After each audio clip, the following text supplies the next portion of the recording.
Hola muchachos, buenos días, ¿cómo están? Eh, Bien, los saludo, ya son 7:30 en punto y como acá somos muy puntuales, vamos a empezar el trabajo del día de hoy, que nos va a llevar a trabajar el último tema acerca de tipos de texto. En general ya hemos visto en la primera semana el texto continuo, en la segunda semana el texto mixto, que es el que tiene imagen. Y bueno, en la semana siguiente, la tercera semana, hemos visto el texto dialéctico y luego nos toca ver en este momento el texto, ayúdenme un poquito, en inglés, en inglés, en inglés. Creo que es muy temprano en la mañana y mi cabeza está funcionando a la mitad. Un segundo, ya estamos compartiendo pantalla. Perdón, perdón, un segundo. Ya otra vez vamos a compartir pantalla. Estamos. Borramos esto y nos vamos para acá. ¿Sí? Un favor, siempre les pido y me olvidé esta vez. ¿Podría alguien hacer alguna señal de que está escuchándome? Una manito o algo. Ya, muy bien, perfecto, perfecto. Y sí se ve la compartida Sí, de pantalla, ¿verdad? Perfecto. bien. Ya, muchas gracias. Perdón, lo que pasa es que este es un rezago de la pandemia que nos ha quedado a los profesores, ¿no? Porque este, si no están las cámaras prendidas no tenemos feedback en muchos casos. Bueno, vamos a ver. El texto en inglés. Aquí hay algunos puntos, algunas capacidades que se deben desarrollar. Read, speak, succeed. English opens every door, ¿no? El inglés abre todas las puertas, dice aquí. Ventajas de la lectura en inglés. Hay una enumeración, desarrollo del vocabulario, new words, expressions, idioms. Con idioms se refiere al uso cotidiano de la lengua, ¿no? Ustedes saben que la diferencia entre idioma y lengua es que el idioma es lo que se habla cotidianamente, mientras la lengua es algo así como un estándar, ¿no? Mejora de la comprensión lectora, better understanding of text. Aumento de la fluidez, reading speed plus natural flow. Exposición a la cultura y contexto, traditions, perspectives and backgrounds. Solamente un detalle, acá no es una clase de inglés, por lo que no hay una exposición a la cultura. De hecho, básicamente hay noticias, cuestiones que podrían darse en inglés, en castellano o en cualquier lengua, ¿no? Pero cuando ustedes estudian inglés en una academia, por ejemplo, o en el colegio, sí hay un acercamiento a la cultura porque se enseña intentando replicar escenas de la vida cotidiana de la gente para poder acostumbrarse al vocabulario diario, ¿no? Habilidades analíticas, esto es muy interesante, critical thinking y text analysis. Esto es importante también porque la capacidad de otras lenguas también eleva determinadas cualidades cognitivas como el análisis, ¿no? Preparación para exámenes, university test, estímulo de creatividad e imaginación, inspiration, new ideas y motivation, ¿no? En síntesis, en resumen, la lectura en inglés no solo fortalece el idioma, sino que también impulsa el desarrollo intelectual, las capacidades analíticas y la preparación académica y profesional, ofreciendo beneficios verdaderos a quienes practican con constancia. Una serie de expresiones y preguntas tipo. Esto es sumamente útil, por favor, ténganlo claro. Es más, más allá de lo que yo pueda decirles ahora, luego sería bueno que de repente impriman al menos este cuadrito. ¿Por qué? Porque nos va a ayudar a tener en la cabeza preestructuras de preguntas, ¿sí? Cuando se pregunta por jerarquía textual, se identifica lo más importante en el texto, se pide main idea, central theme, purpose of the author, best summary o best synthesis. Best summary es algo así como mejor resumen, ¿no? Igual que best synthesis, ¿no? Sentido contextual, comprender el significado de las palabras en contexto, contextual meaning, synonyms of, opposite of, most nearly means, suggest that, ¿no? Significado contextual, sinónimo o antónimo o opuesto de, el significado más cercano, o tal cosa sugiere que, ¿no? Compatibilidad e incompatibilidad, que se reconoce lo que es consistente o contradictorio con el texto. Y miren aquí las expresiones: according to the passage, consistent with the text, not mentioned, no mencionado, contradict the text, ¿no? Es contrario al texto. Inferencia: reducir información implícita en el texto. It can be inferred that, se puede inferir que. We can assume that, podemos asumir que. It is likely that, esto es algo así que como, es que no sé cómo traducirlo literalmente. Esto es evidente que, ¿no? Sí, más o menos. We can conclude that, podemos concluir que. Y extrapolación, que son mis ejercicios favoritos en el mundo porque son los más divertidos. Proyectar información a nuevas situaciones. If plus subject plus verb, subject plus word plus base verb. Como por ejemplo, if the law remained, citizens would accept segregation, ¿no? Esto es interesante porque nos dice si pasa una cosa o si pasara algo, entonces pasaría otra cosa. Por ejemplo, ¿no? Si el Congreso estuviera conformado por personas honestas, entonces, ¿no? El país mejoraría, ¿no? Se extrapolan situaciones. ¿Sí? Bien. ¿Alguna pregunta hasta aquí? Bien, vamos a leer este texto, que está bueno. Segundo.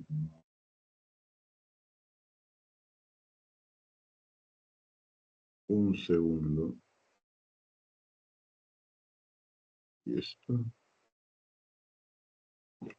A ver.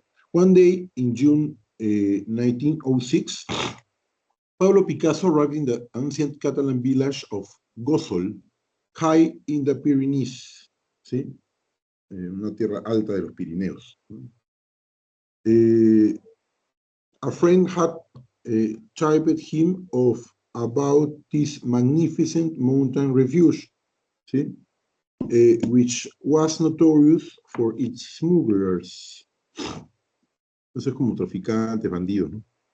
Intrigued, he had persuaded his mistress, the chic, auburn-haired, former artist of model, Fernando Olivier, su amante, ¿no? Un amante que tenía, una modelo del tiempo, who had a penchant of French perfume, to go with him on the arduous journey of Gósol from Barcelona, where they had spent a happy couple of weeks catching up Picasso's old friend after traveling to the city by train from Paris.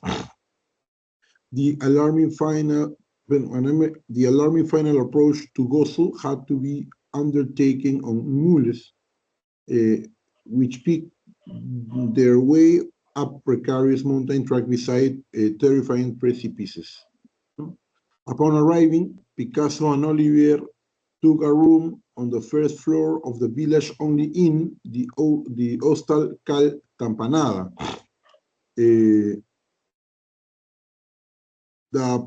plan was to while away the summer painting and enjoying the pleasures of a simple life. As historians ascribe special importance to Picasso's times in Gósol because there, in self-imposed exile from the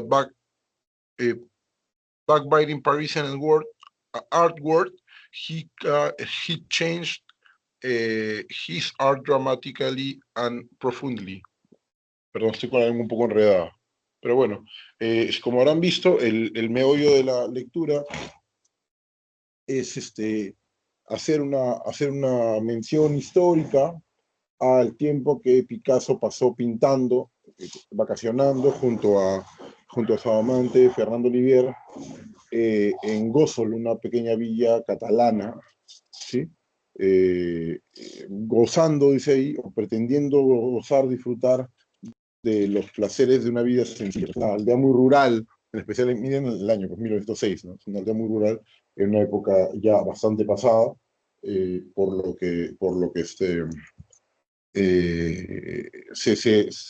se piensa o se dice que hubo un giro importantísimo en el estilo del arte de Picasso. Bien, ahí lo tienen muchachos. A trabajar, me voy a poner el cronómetro y aquí estoy. Inicien, por favor.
Bien, muchachos, como escucharon, ya sonó la alarma. Vamos a trabajar rápidamente en nuestros ejercicios de esta lectura, ¿ok? Un segundito.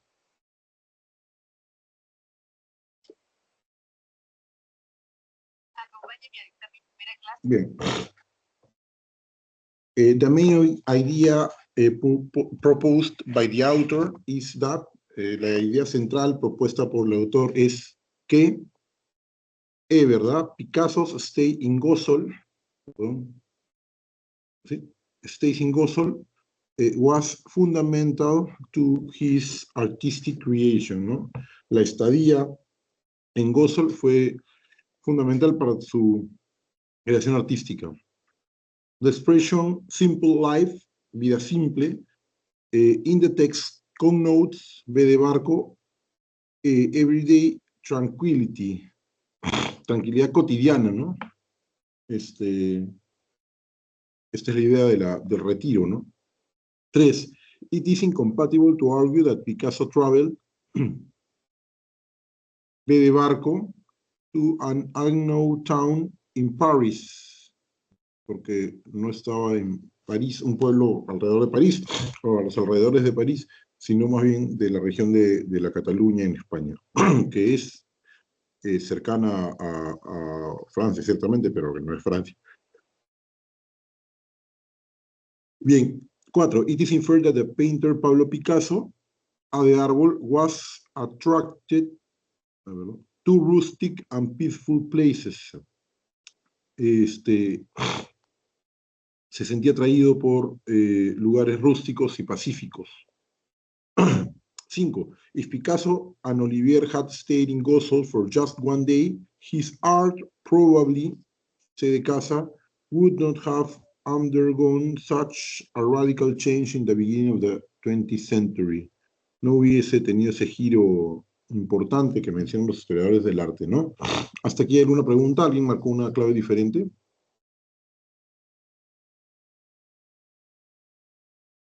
¿Nada? ¿Ninguna consulta?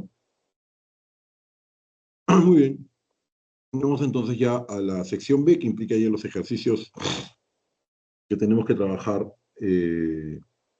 cotidianamente. A ver, veamos un segundo. Quiero ajustar esto. La comida rápida, también conocida como comida basura o fast food, me parece horrible decir comida basura, pero bueno. De hecho, he escuchado aquí se usa comida chatarra, ¿no? Que por alguna razón a mí me suena menos agresivo que basura. Pero bueno, esto puede ser personal. Presenta un bajo aporte nutricional, ya que se caracteriza por tener un alto contenido en grasas, particularmente de tipo saturadas, azúcares y sal. Mientras su aporte calórico es elevado, nos encontramos con productos que contienen un bajo aporte de nutrientes, como podrían ser vitaminas, minerales o fibra. O sea, tiene pocas vitaminas, minerales o fibra. Por esta razón, la ingesta repetida y el exceso de comida rápida puede conllevar consecuencias negativas para la salud tanto a corto como a largo plazo. Disculpen, estoy un poco congestionado porque la mañana está un poco húmeda y soy muy alérgico a la humedad. En este punto, conviene mencionar que al ser productos alimenticios ricos en grasa, azúcar y sal, son más palatables, ¿sí? Palatable es una buena palabra porque tiene que ver con el paladar, ¿no? O sea, son más sabrosos de una u otra manera, se dice. Es decir, nos gustan más y nos producen una mayor sensación de placer. Esto conlleva que nuestro umbral de dulzor se vaya incrementando a medida que consumimos este tipo de alimentos y surja la necesidad de consumir cada vez más alimentos con mayores concentraciones de azúcares. De esta manera, la comida tradicional deja de resultar atractiva al paladar. Por otro lado, una característica fundamental de este tipo de comida es su bajo precio, de manera que en ocasiones es necesario seleccionar materias primas de baja calidad para poder abaratar costes. Pongamos el ejemplo de la fritura de alimentos, donde los establecimientos de servicio rápido, los restaurantes no tipo McDonald's, ¿no? van a tener que descantarse por un aceite económico, ya que un aceite de oliva, por ejemplo, tendría un gran impacto en el precio del producto final que el consumidor rechazaría pagar. Solamente como dato curioso, igual el aceite de oliva, especialmente el de más calidad, que es el virgen extra, no es un aceite que se recomiende exponer a altas temperaturas, una cuestión de rápida oxidación, pero bueno, ya está. Acá hay un pequeño gráfico, que es lo que les voy a dejar en pantalla. Dice participación en el mercado de las cuatro empresas principales en las ventas totales de productos ultraprocesados. ¿Sí? Eh, y aquí arriba dice participación en el mercado de las cuatro empresas principales en las ventas totales de productos alimentarios y bebidas ultraprocesados en América Latina entre 2005 y 2013. Tenemos varias categorías, ¿no? Eh, Productos para untar, salsas, comidas listas, jugos, galletas, dulces y caramelos, helados, barras de golosinas, cereales en el desayuno, para el desayuno, golosinas dulces saladas, bebidas gaseosas y un margen de oligopolio de mercado, ¿no? Unas cuantas empresas que dominan ese rubro del mercado de alimentos chatarra ultraprocesados. Bien, muchachos, vamos a poner el cronómetro y ponemos a trabajar.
Profe, Hola, dime. buenos días. En la pregunta uno dice, seleccione la opción con la idea neurálgica. ¿Eso se refiere a una inferencia o algo que sea verdadero? No, neuralgia que quiere decir principal. Ah, ya. Gracias, profe. Dale. Perdón, mejor lo repito para todo el mundo por si acaso no hayan prestado atención. En la pregunta uno, la palabra neurálgica quiere decir central, principal. Sigan, por favor.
Bien, muchachos, vamos a resolver nuestro ejercicio. Ya sonó la alarma.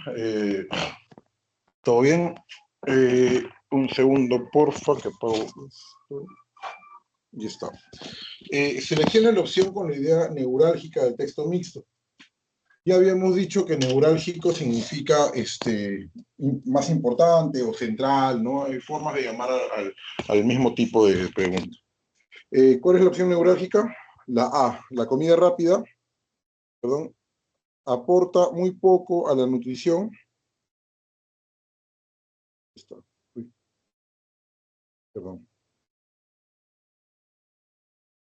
A veces suena un poco fútil hacer esto aquí, pero es que yo me oriento mucho.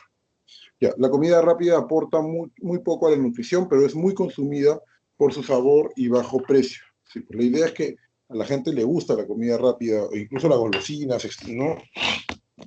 Pero bueno. Dos, en el texto el vocablo umbral es sinónimo de, ¿no? Límite. Claro, porque lo que hacen es aumentar o alargar o,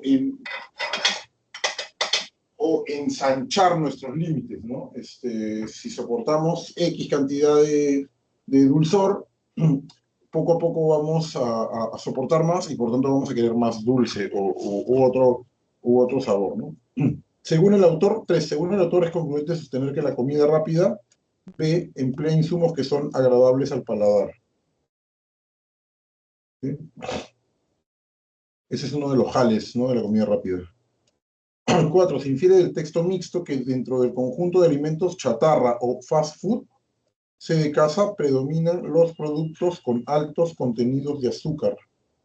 Esto es importante porque el azúcar genera adicción, entonces es importante para la industria que la gente esté constantemente estimulada y para poder seguir queriendo consumir más, ¿no?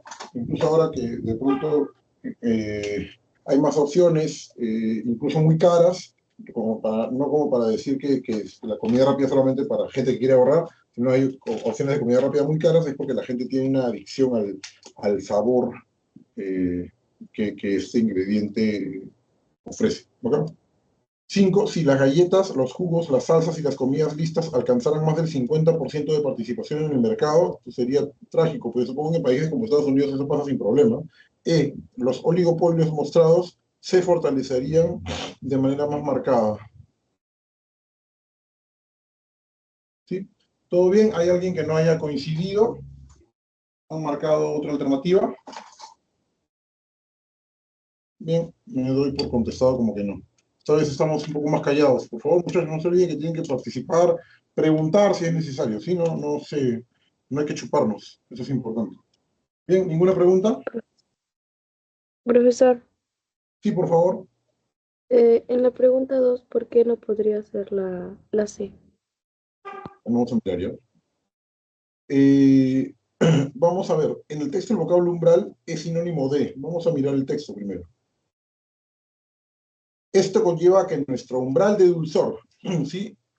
Umbral, a ver, en primer lugar, porque la palabra umbral significa literalmente límite, ¿no? O sea, un umbral es algo que delimita, que divide una parte de otra, o una meta a la que se llega, tras la cual hay otra cosa, ¿sí? La puerta de algo. Eso es un umbral. Entonces, ¿por qué no puede ser nivel? Porque no estamos hablando de nivelar nada, es decir, no estamos hablando de ponernos en determinado punto al cual estemos, digamos, ascendiendo, ¿sí? Es otra, ¿cómo decirlo? Hay otra carga de significado, ¿sí? Tiene que ver con limitación. Si se extiende el límite, por ejemplo, cuando uno aumenta el umbral de resistencia al agua helada, ¿no? Entonces te empiezas a bañar, no bañas con agua caliente, te empiezas a bañar con agua a menos temperatura y luego a menos temperatura, vas aumentando tu límite hasta que te puedas bañar con agua helada y tu cuerpo no presenta ningún tipo de reacción, ¿sí? Entonces lo que haces es al extender el límite de tu resistencia, ¿sí? No subir a un siguiente nivel, que es otra forma de entender una operación parecida. ¿Me dejo entender?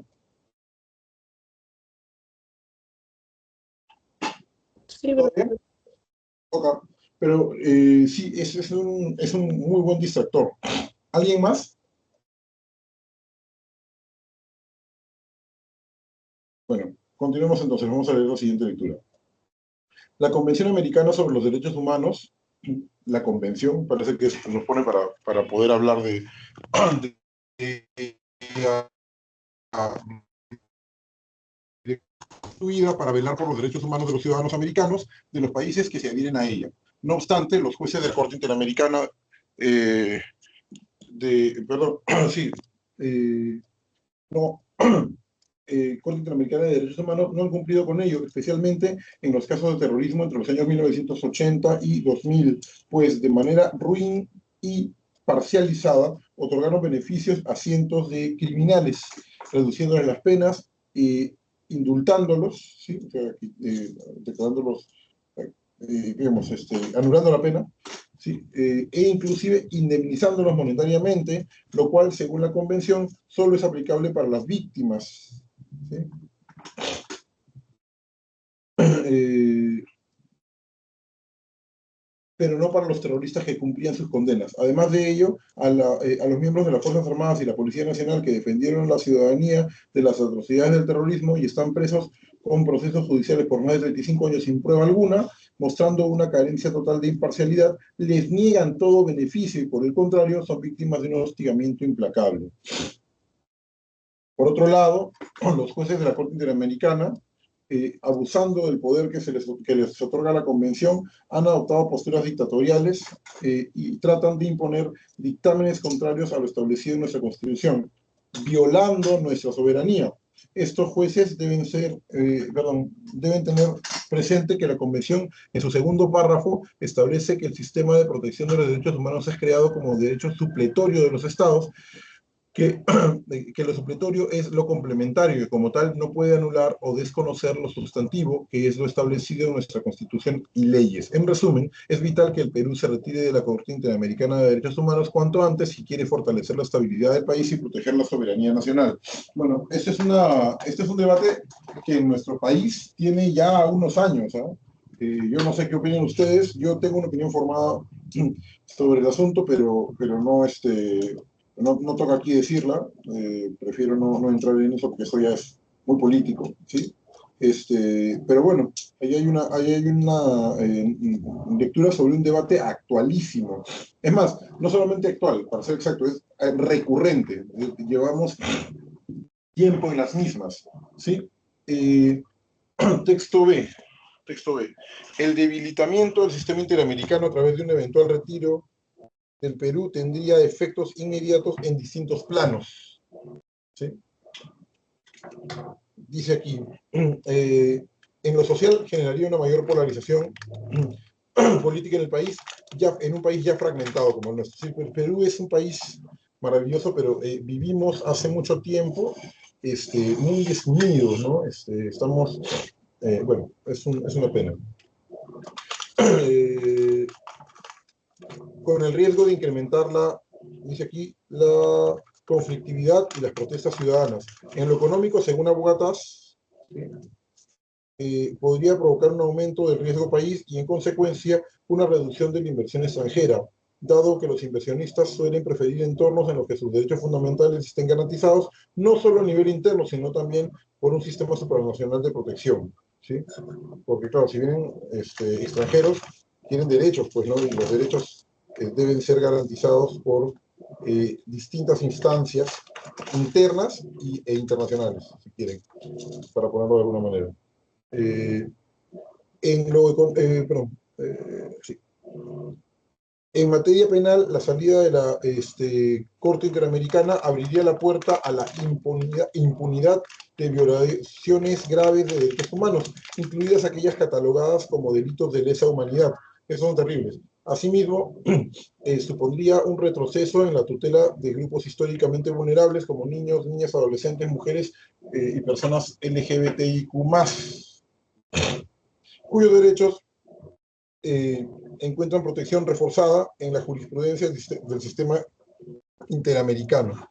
La experiencia regional muestra que cuando las instituciones nacionales no son suficientes para garantizar el respeto a los derechos humanos, la existencia de un tribunal internacional independiente como la Corte Interamericana de Derechos Humanos se vuelve indispensable.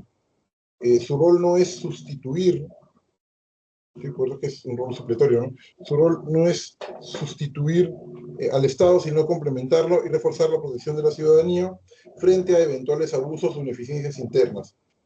Por ello, cualquier iniciativa que busque apartar al Perú del sistema interamericano no solo debilita la posición internacional, sino que también reduce las garantías de protección efectiva para las personas más expuestas a la vulneración de sus derechos. Ahí podríamos complementar.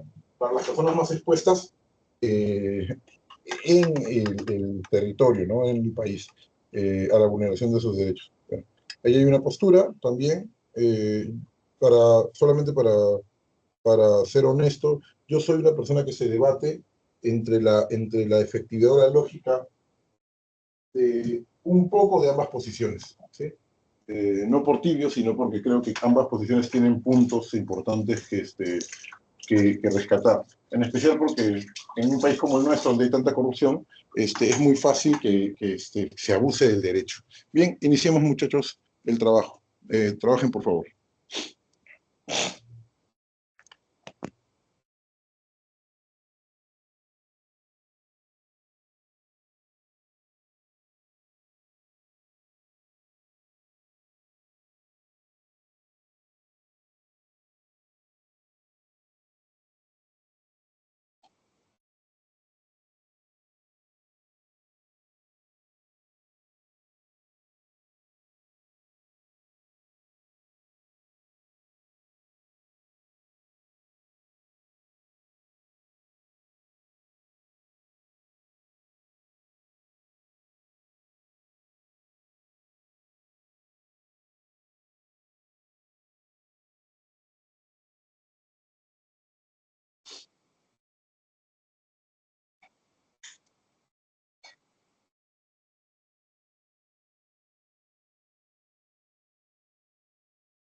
Muchachos, ¿qué tal? Disculpen, por favor, se me desconectó el dispositivo. Voy a volver a compartir la pantalla y seguimos, ¿sí?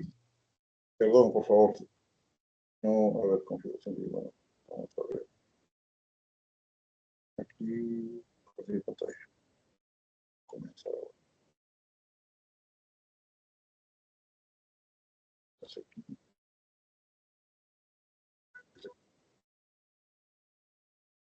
Bien, ya se ve la pantalla.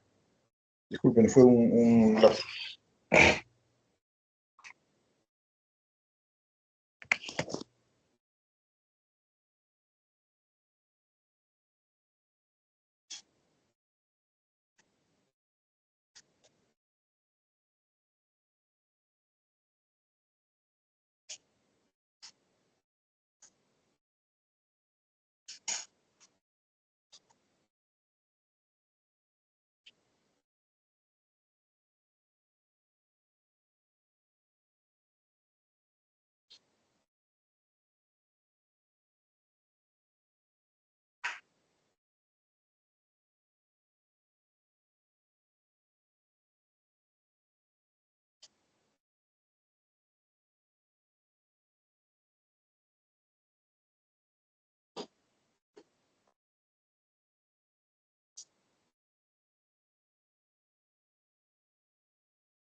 Dale, cállate, cállate.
Muchachos, ya vi por qué se apagó el internet hace un rato. Lo que pasa es que no sé si se ha ido la luz en mi departamento o en el edificio. Deme 2 segundos y verifico, y entramos otra vez a trabajar, ¿ok? Deme 2 segundos, disculpen, por favor. Quiero verificar si es afuera y ver cómo soluciona el tema de que se vaya a acabar la batería de mis equipos.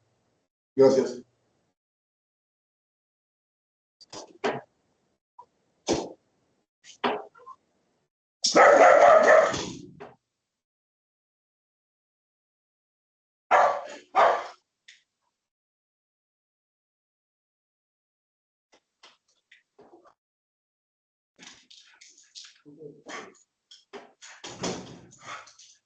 Bien, no, parece que el corte es en todo el edificio. Bueno, vamos a tener paciencia. Yo creo que para su clase sin problema me alcanza la batería y voy a tener que reportar a ver si me ayudan con la siguiente clase que tengo para, bueno, para poder darlo. Disculpen más bien la molestia. En un minuto o menos de un minuto comenzamos otra vez a trabajar. Sí, en 30 segundos.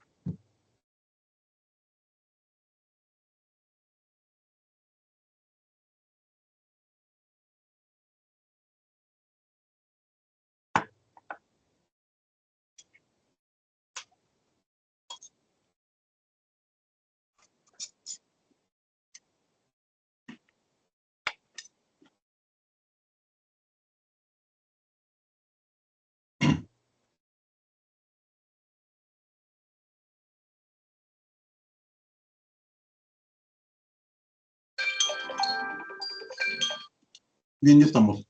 Resolvamos, por favor. A ver. Centralmente, ambos autores discuten en torno a, la respuesta es la A, ¿verdad? Si se llegase a salir, perdón, la posible secuela en la nación peruana si se llegase a salir de la Corte Interamericana de Derechos Humanos. En el texto, la expresión violando connota interferencia y el término polarización connota división, ¿sí? Entonces, la alternativa B. 3. Es inadecuado señalar que para el autor de B, la existencia de un tribunal internacional independiente, A de árbol, interfiere en el Estado de Derecho de la nación peruana. Vamos.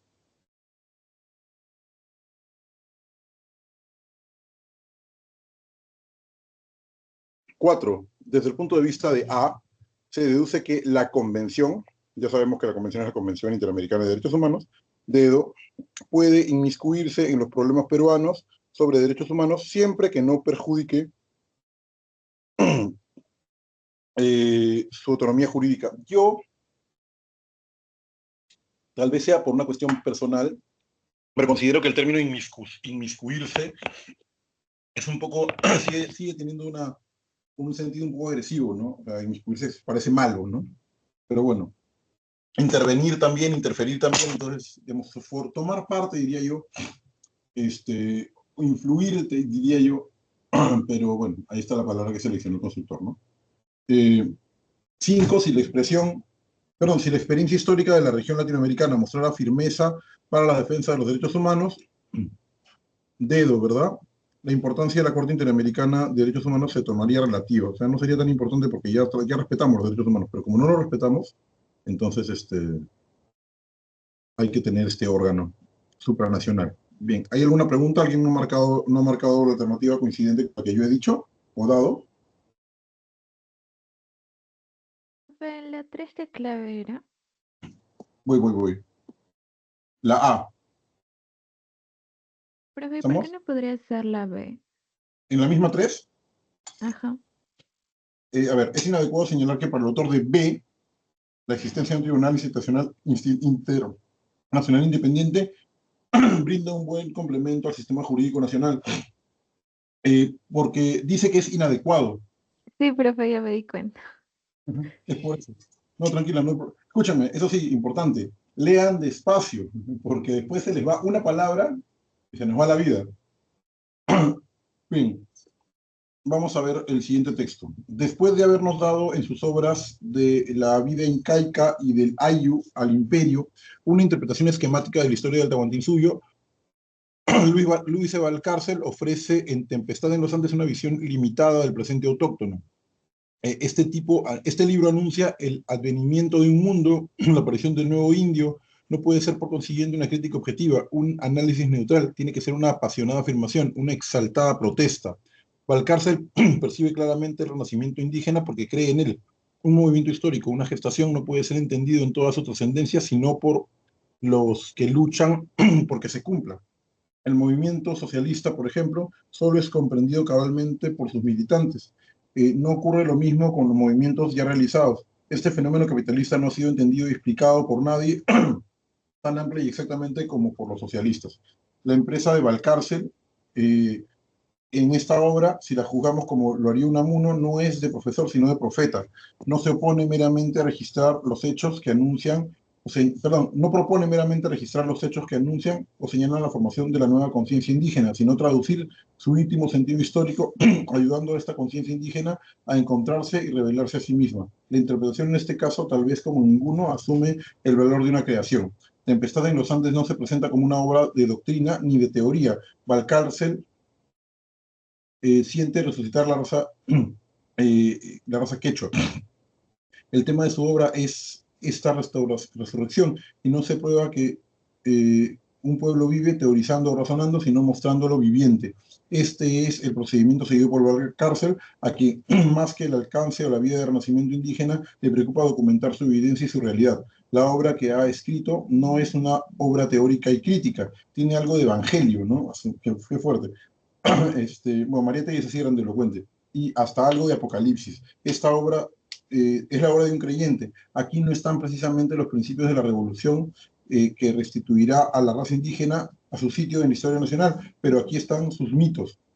Desde el alto espíritu de George Sorel, reaccionando contra el mediocre positivismo de que estaban contagiados los socialistas de su tiempo, descubrió el valor perenne del mito en la formación de los grandes movimientos populares, sabiendo muy bien que este es un aspecto de la lucha que dentro del más perfecto realismo no debemos negligir ni subestimar.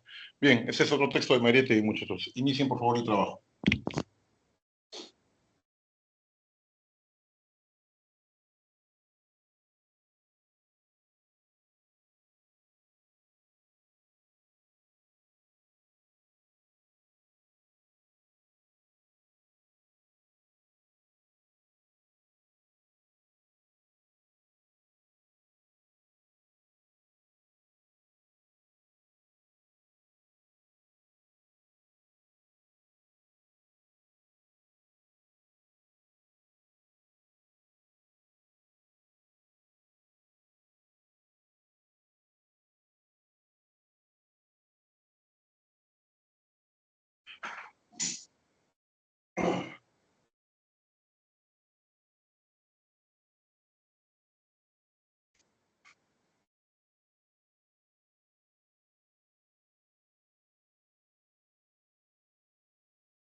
Bien, muchachos, ya funcionó la alarma. Denme un segundo, por favor.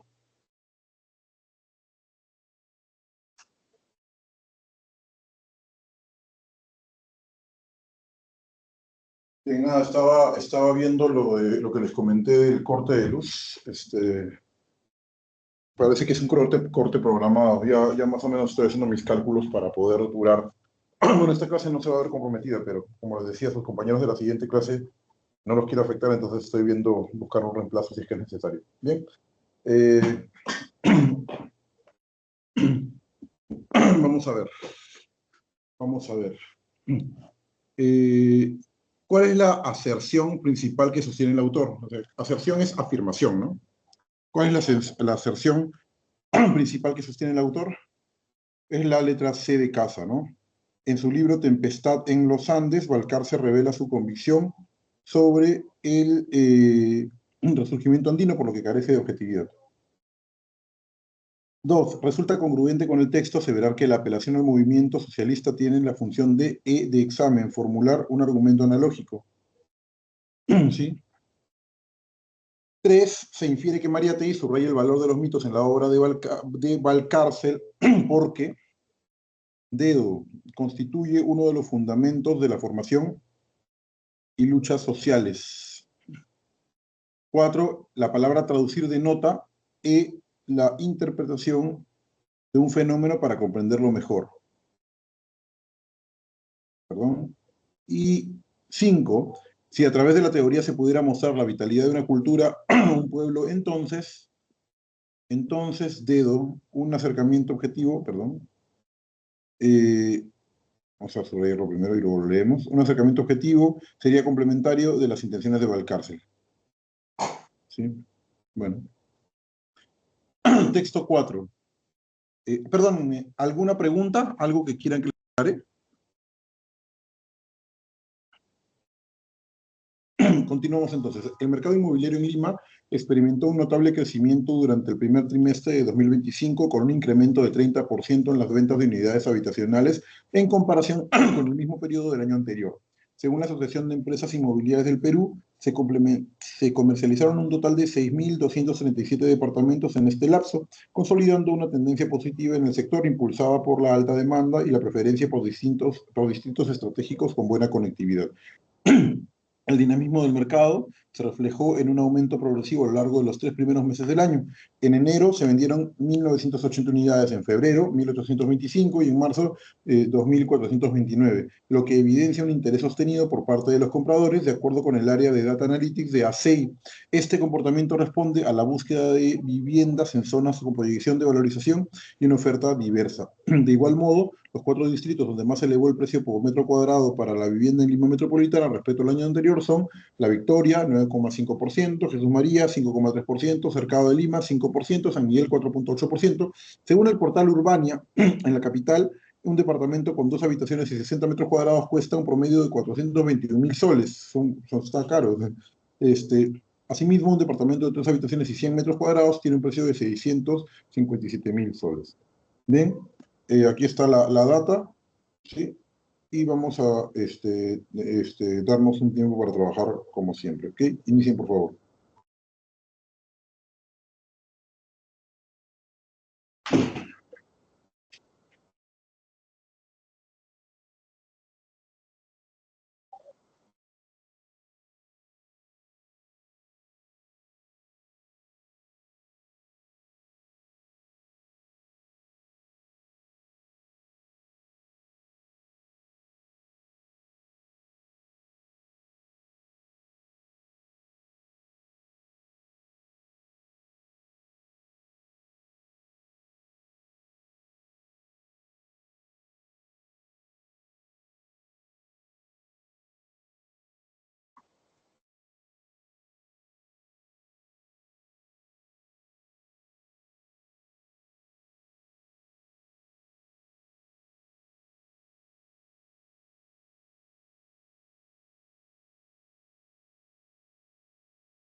Bien, ya falta poco para comenzar nuestro ejercicio.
Bien, vamos a resolver entonces el ejercicio rápidamente, porque si no nos va a quedar tiempo para el texto en inglés.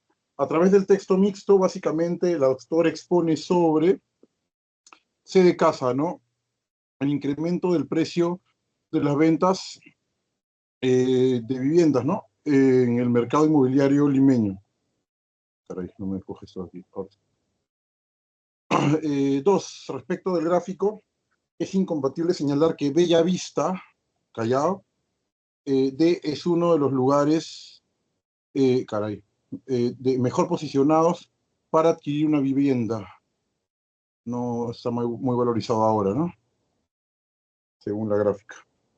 Tres, la expresión buena conectividad en el texto hace referencia a una posición con salida a diversos lugares. Es lo que nosotros llamaríamos un sitio céntrico, ¿no? Por ejemplo, yo vivo bastante lejos de San Marcos, pero en un sitio bastante céntrico, por tanto, a pesar de vivir lejos, no llego con dificultad, puedo llegar fácilmente. Es una de las cuestiones que la gente en general valora de una vivienda, ¿no? Poder acceder rápidamente a sus sitios de trabajo, ¿no? Esas cosas. Cuatro, se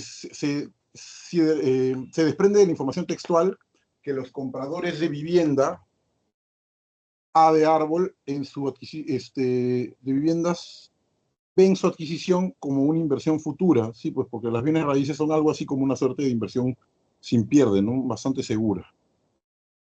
Perdón.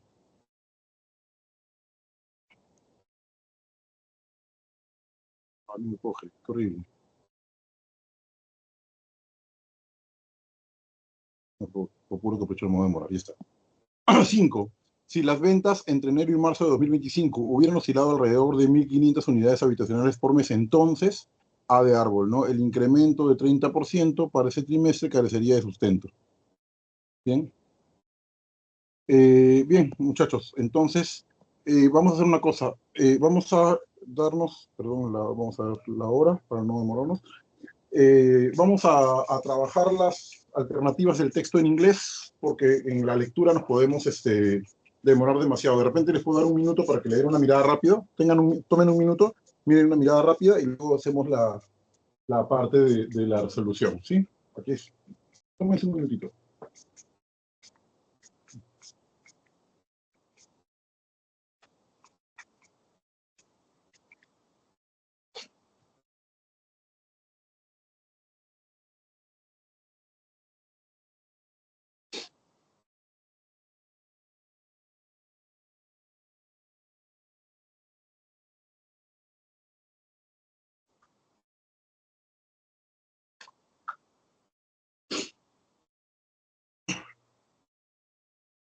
Bien, ya estamos como para mirar las alternativas.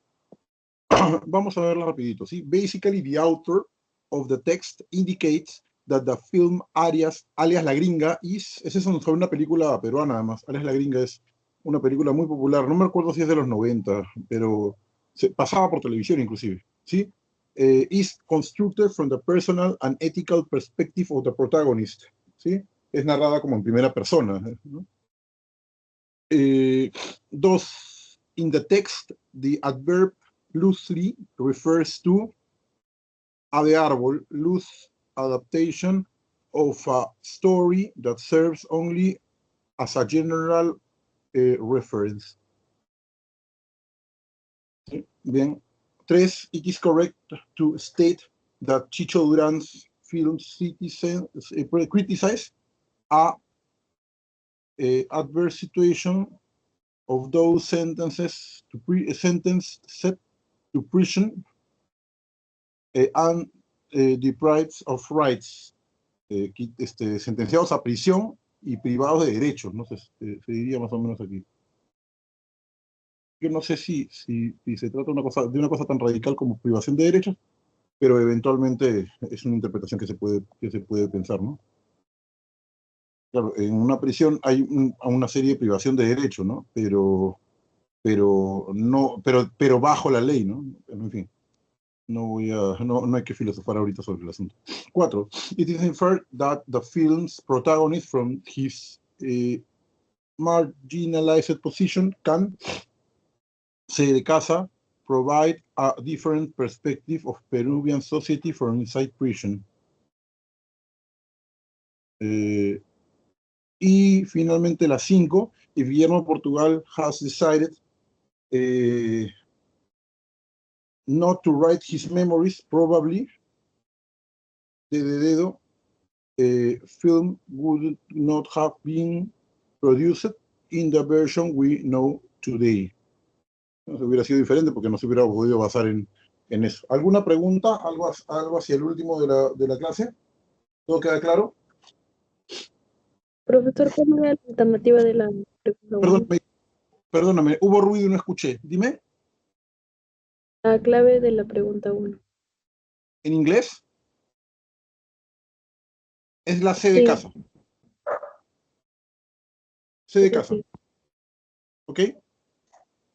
Bien, muchachos, nos estamos viendo. Disculpen el inconveniente con lo de la luz, pero bueno, eso es totalmente fortuito, no se puede controlar.